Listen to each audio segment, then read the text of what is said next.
Hey there, and welcome to my channel. If you're someone that's been interested in getting into sound design, mainly bass design for heavy bass music, or if you're someone that's been doing it for a while that kind of wants a refresher or just hearing someone else's perspective on how they go about, bass design, then I've been working on this video for you. This is going to be a sound design lab, but it's going to be a little different, where instead of just showing you how to make a sound and leaving it at that step by step, I also wanted to talk a lot about my perspective and my approach on how I go into creating a new sound that I think is good enough to put into music or to make a video about. Sound design takes a lot of work, and it's taken a lot of time to get into a good mindset and a lot of practice in order to know the ins and outs of my synthesizer in order to find a way to go about making new sounds and finding familiarization with some of its features. And I wanted to kind of go over all of that. This isn't now going to be per se a comprehensive tutorial on all of Serum's features by any means. You're gonna probably need to know a couple things or two or understand some terms while I go into this. But rather, I would like to establish one, familiarity with some of its features so that you can navigate through it better, and two, talk about just the process of bass design in general. Now, there is this chart on Glitch Kitchen. Unfortunately, I don't think they make videos anymore, but they did make this wonderful chart, which I'll show right now on the right.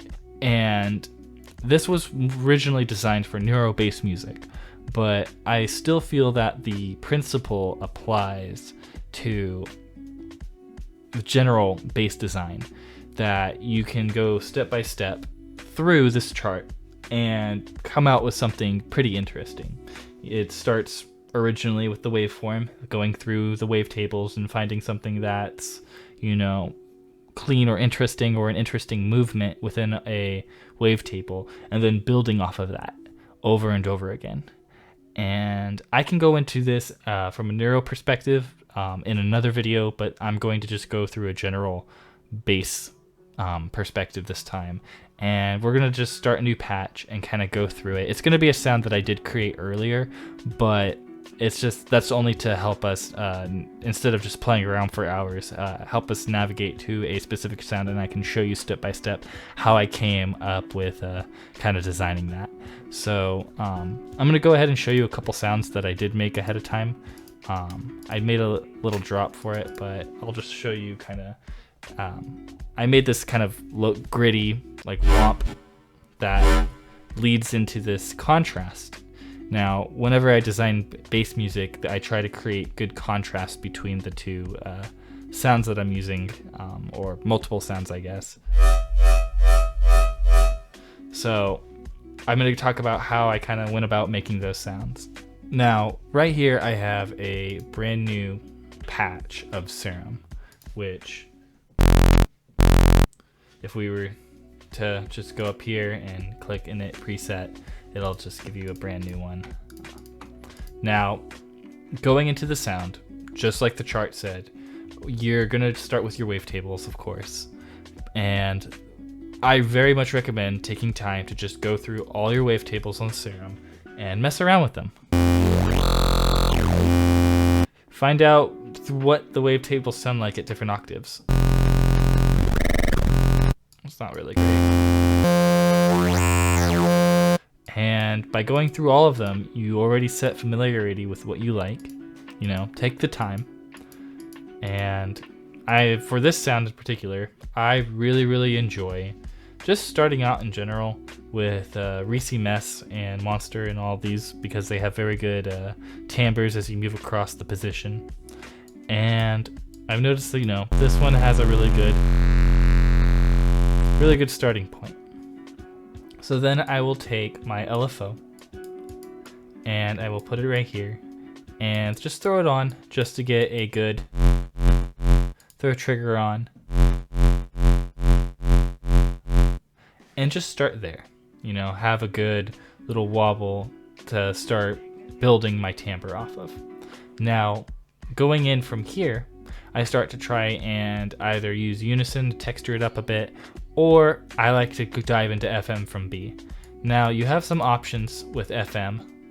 You have FM, AM, and RM, which is frequency modulation, amplitude modulation, I believe, and ring modulation. Whereas I really think that FM really mixes it up the most. I can display little charts on the right here that kind of show you the different things that they do to certain waveforms, and I just prefer FM. So I think it's important when you start messing with knobs to just be very small. And of course, to get FM from B, we start to use our oscillator B.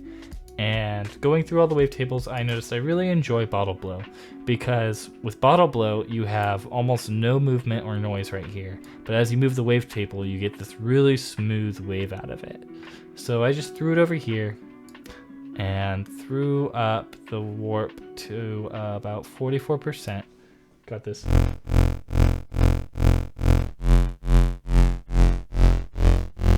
And then by just taking the LFO and putting it over just a measly 7 and bringing up the octave a couple, which is pretty important with FM from B, you get this really cool timbre. All of a sudden it's like, well, that's kind of dirty, you know? So starting from here, you can go into your filters. Now filters are really good at either cleaning up a sound, or I very much recommend using it to, you know, morph around, going through all your filters, messing with all the different, you know, comb filter with the resonance always makes you some really cool sounds right off the bat without having to do much work. And if you want the sound to be the same every time, you can throw the filter key track on. So keeping that in mind, I always think about that, like, oh, if I like this sound, how does it sound with a comb filter on it?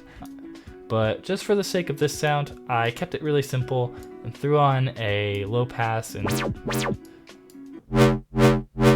just kept just smoothed up the movement a little bit.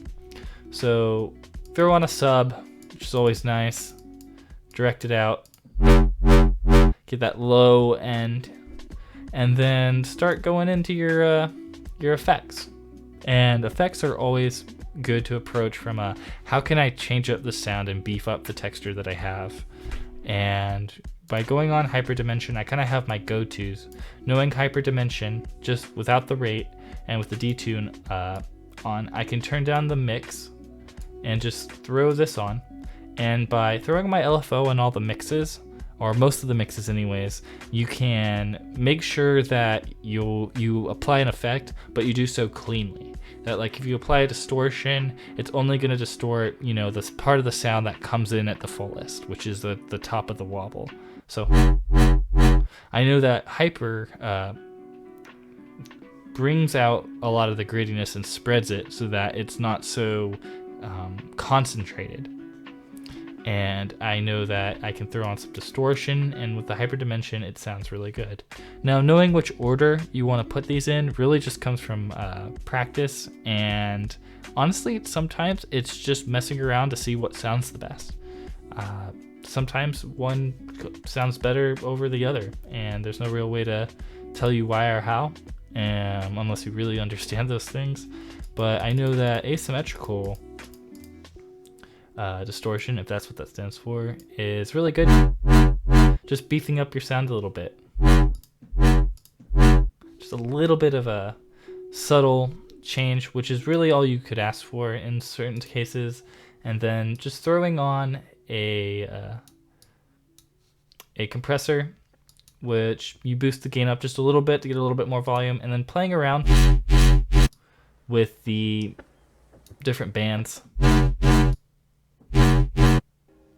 So just putting it on like 160 here and 124, I saw, you know, oh, that really changed the sound quite a bit. But since it's too gritty on top, I didn't like how the sound sounded a little bit too distorted on top. So I threw a chorus on, and the chorus, the flanger, and the phaser are really for just changing up the timbre. And you can turn the rate down right here and just use these knobs in order to change up the timbre. You're gonna want to turn this up, and that just did it for me personally. And then I just EQ'd it. You can play around with maybe taking off a little bit of the high end. So putting the Q down to 45 and 9600 or 9700 and rolling it off, and then I usually just take down maybe about a notch, about 8 decibels at 200 in order to make room for the kick and the snare. And then to finish it off, you just throw on a little bit of reverb, and I usually just turn it on, bring it down to 15, and that's kind of it. Besides maybe throwing on unison and bringing down these a little bit is always a good way. And then I have the sound. So it's from here, you know, you made your patch. It wasn't too hard. You were able to bring your sound together, but it's being able to mix up the sound and change it from a patch. So when I go about a patch, I always look for ways to make the patch very easy to manipulate in order to get a lot of different sounds out of. And by keeping it simple and creating a decent sound from very simple methods, you are given the options to really go any route with that. So for instance, let's say that I instead throw the oscillator B wavetable on animal, and I bring it down, and I'm like, whoa, that's really cool, just because I changed the wavetable and the octave. And then I go in and I'm like, you know, it's cool, but I know that the comb filter really changes up the sound a lot, and I can get some really cool highs out of it. So I go in here, throw on a comb filter, knock up my resonance, and then start playing around with it. And well, bam, I have a really cool high-pitched noise that I can use in order to really change my drop, the progression of my song. So if you've gotten this far, the last thing that I would recommend messing with is your LFO and your pitch for your different oscillators. Let's say that you wanted to try and make a cool pluck instead of a wobble. And you can mess with the different oscillators, get some cool sounds that way. Or you can stretch out the LFO and see how it affects your pitch, going different ways. And it might not always sound great, but you never know. And that's the cool part about having a default, a good default patch, is that the sky's really the limit. So you could also mess, when you have a sound like that, with different filters. You know, you can go in here and throw a band reject and see what kind of things you can do with a pitch change and a different form of LFO. And you don't have to just use the one LFO. You have 3 more that you can use on all sorts of different knobs, like throwing it on a sync here and seeing how this messes with the sound. The last thing I want you guys to keep in mind is to just set realistic expectations for yourself when making sounds. Sometimes I sit down and for 2 or 3 hours just make nothing but garbage until I find something new or useful for me to use. That being said, just don't let it dishearten you. Keep going and you will eventually find something good to use. Other than that, that's pretty much it. That concludes my approach to how I design bass. And if you enjoyed this video, please drop a like and subscribe. And if you have any feedback or criticism or anything else to say, or any sound requests, please drop a comment, because I do read all of my comments and I love getting them personally. So thank you so much for watching this video. I really hope you learned something new, and you have a great day.